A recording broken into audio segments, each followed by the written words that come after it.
I'm Saki Matsuzaki, a psychiatrist. Today's topic is something called blanket syndrome.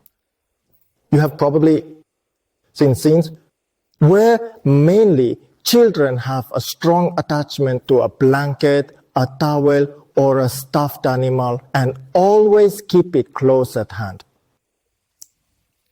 And it's not just any towel.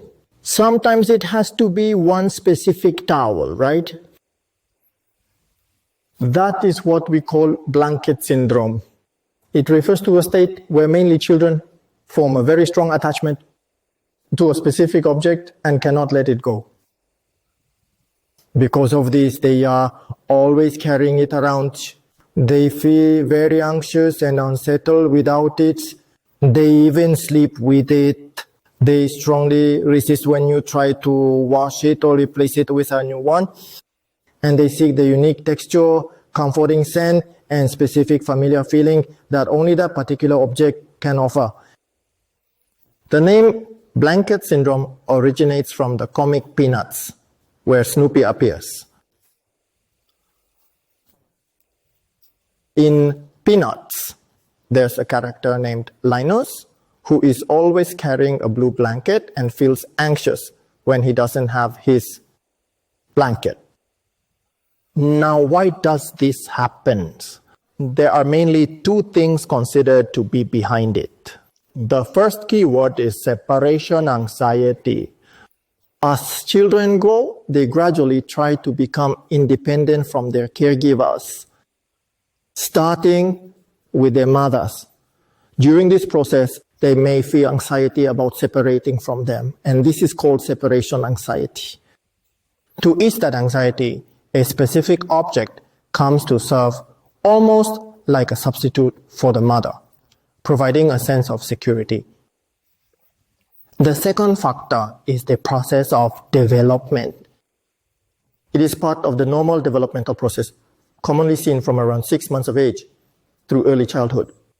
As children establish their sense of self and begin to distinguish between themselves and the outside world, they temporarily develop a strong dependence on specific objects. Between self and other things, there is the idea of my belongings. Self, my belongings and other things. The blanket can be seen as something that fits into this boundary. Up to this point, I've been calling it blanket syndrome, but it is not an official medical term. Moreover, for now, it is a term used only in Japan. In psychology, what we are currently calling blanket syndrome is referred to as a transitional object. This concept was proposed by Winnicott, a British psychoanalyst and pediatrician. A transitional object is important because it offers a mother-like sense of security. It is not the child themselves, but something deeply meaningful to them, connected to the 2 points I mentioned. Blanket syndrome is by no means a disease. In most cases, it naturally settles as the child grows. So then, how should parents respond? Please do not forcibly take the object away. Graduating from blanket syndrome early does not mean the child is growing up faster.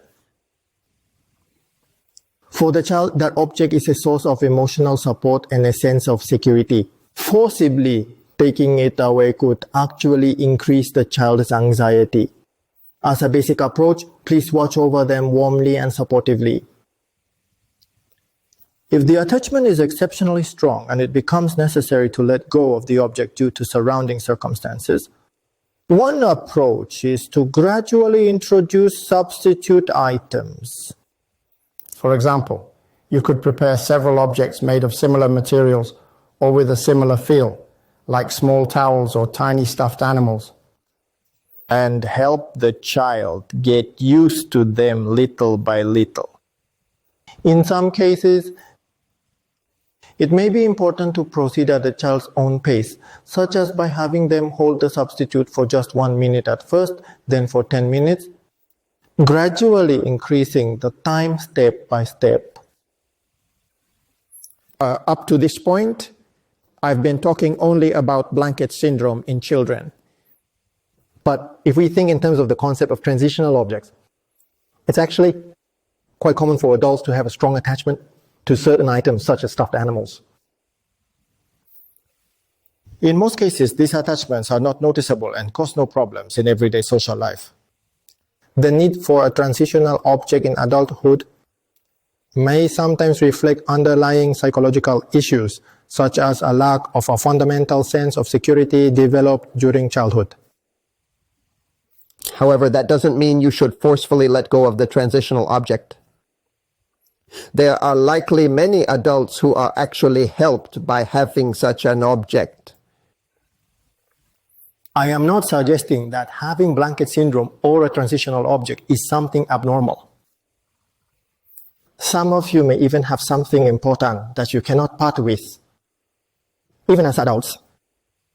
And that is nothing to be ashamed of. There's no need to force yourself to let it go. It's important to understand your own state and find a balanced way to relate to it. And that concludes today's talk about blanket syndrome.